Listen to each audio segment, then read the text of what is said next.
Nii kaua, kui ma mäletan, on just looduses viibimine olnud minu jaoks üks parimaid ja tõhusamaid puhkemise vorme. See annab mulle treeninguteks ja võistlusteks jõudu ning aitab korrastada mõtteid. Ujujana on veelähedus mulle eriliselt oluline, sest see on minu keskkond ja minu element. Ja ma ei räägi ainult basseiniveest. Ma räägin veest kui ühest planeedi 4 põhielemendist. Sest nii sportlase kui looduse osana olen ma sellest sõltuv. Aidus matkates on minu vanusel inimesel eriti imelik mõelda, et siin samas töötas aastakümneid tagasi üks suurimaid ekskavaatoreid, mis suutis iga oma kopat täiega hammustada 35 kuupmeetrit pinnast.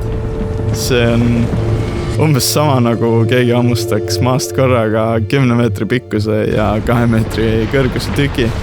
Ja see ekskavaator ise kaalus sama palju kui umbes 3000 Toyota Yaarist. Aga ühel heal päeval sai see põlevkivi siin otsa. Karjäär suleti ning teed ja kaevealad hakkasid uuesti vee ja eluga täituma. Mets, taimestik ja metsloomad võtsid tagasi selle, mis kuulub neile ja tasakaal hakkas taas paika nihkuma. Tänu sellele saame mina ja minu põlvkond siin praegu loodust nautida, veespordiga tegeleda, matkata ja liikumisest rõõmu tunda. Seda nii täna, homme kui ka ülehomme.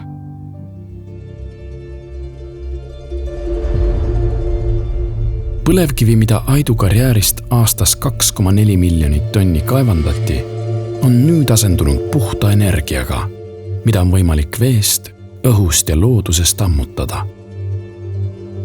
See, kui jätkusuutlikult me ümbritsevat energiat kasutame, kuni selleni, kui väikese jalajäljega me liigume ja elame, on Toyota jaoks äärmiselt oluline.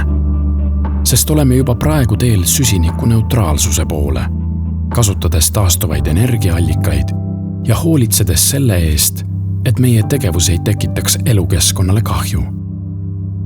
See on meie teekond nullist kaugemale. Ikka selleks, et luua parem elukeskkond ja paremad liikumisvõimalused kõigile.